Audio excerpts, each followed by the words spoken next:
The House is resumed. Members, we return to the Education Freedom of Association Amendment Bill.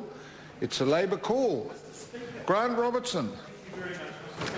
Indeed a very sad day for students. It's a sad day for students who come to an institution like a polytechnic or a university, and they come along and they want to be able to make the best of their time at the institution. And for many, we heard from Mr Peachy earlier on his concerns about whether some people are perhaps in a state when they're able to succeed at a university or a polytechnic if they need the support of a student association. Well, what I say, Mr Speaker, is in fact that students' associations over many years have provided support, advocacy, welfare services, health and well-being services to generations of students, and have made the difference that has meant that those students have been able to complete their tertiary studies. That is how significant the work of students' associations have been for many people. And Mr Speaker, what the bill does tonight, and I think we need to be very clear about this, is undo the work done by Tau Henare and the previous national government in creating a regime for the membership of students' associations that put control in the hands of students. What the current law does is allow students, if there are enough of them, to force a referendum and have a referendum on whether membership of their student association should be compulsory or should be voluntary. The Auckland University Students' Association, has already been discussed, has taken the decision to go voluntary. The Waikato Students' Union took the decision to go voluntary and then took a decision to go back the other way and return to compulsory membership. They did that, Mr Speaker, because their experiment with voluntary membership was a disaster. And those students had the ability under the current law to return to the quality of membership that they wanted.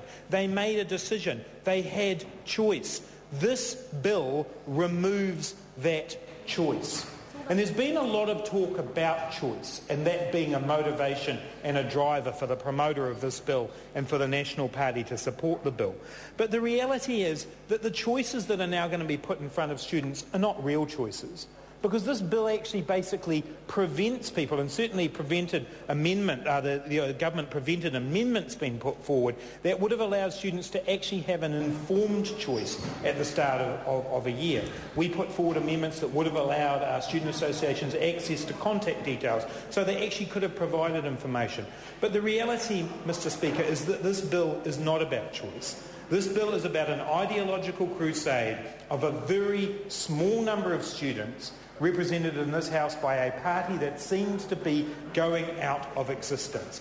And on the basis of that ideological crusade, students' associations will be destroyed. And mark my words, Mr Speaker, it's not just the university students who will be affected by this. I predict that most of the university students' associations will stumble on in some kind of relationship with their tertiary institution providers, and I'll come back to that in a minute. It is polytechnic students who will really suffer here. I don't believe many polytechnic student associations will be able to survive this bill, and as a result of that, the experience of students at polytechnics will be diminished.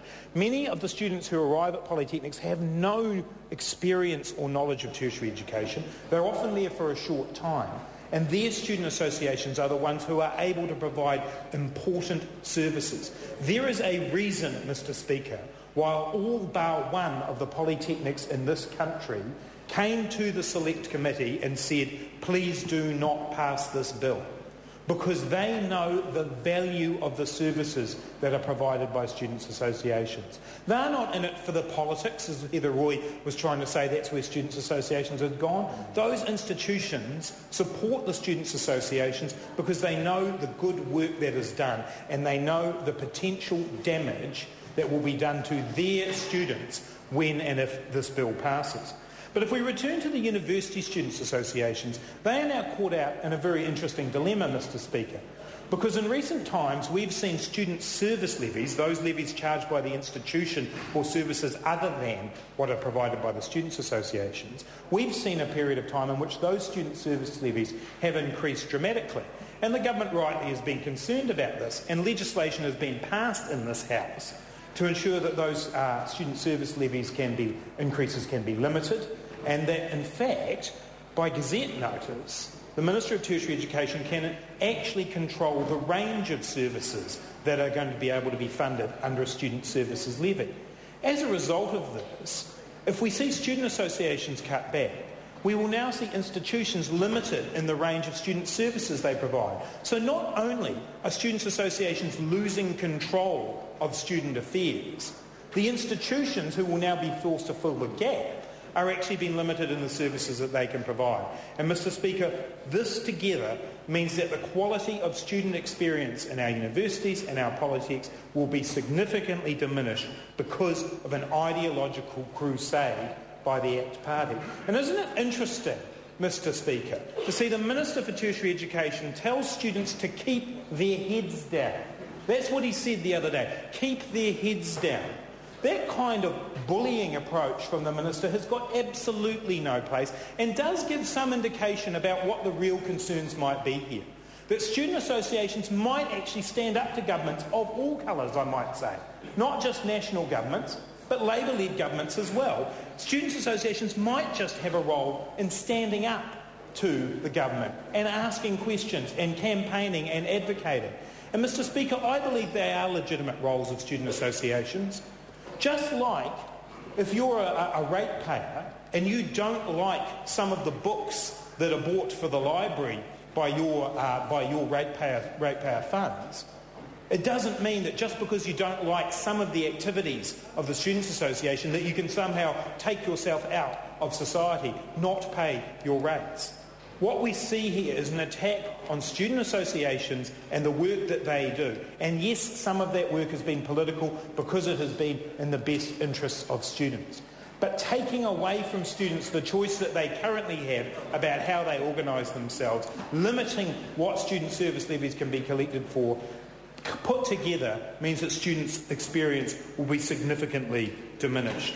Mr. Speaker, 98% of the submissions did oppose this bill, and Heather Roy can try and talk about form submissions and all of that, but we have seen no groundswell of support for this bill.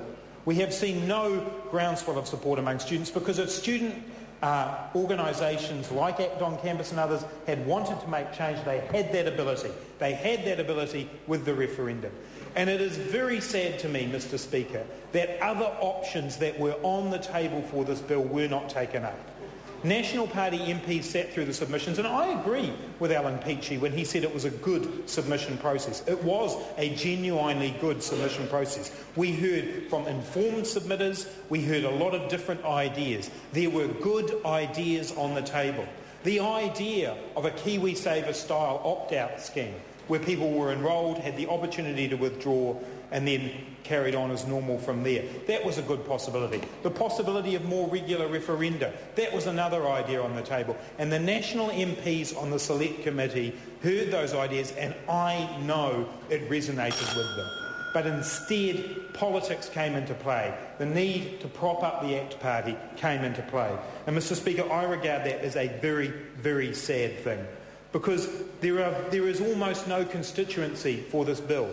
It's not just students, it's not just institutions, it's not just the Labour Party. Today I heard that Rural Women, the former Women's Division of Federated Farmers, surveyed their members, Mr. Speaker, and 75% of rural women oppose this bill. 75%. Check with them, and you will find, Ms. Collins, there is no support for this bill.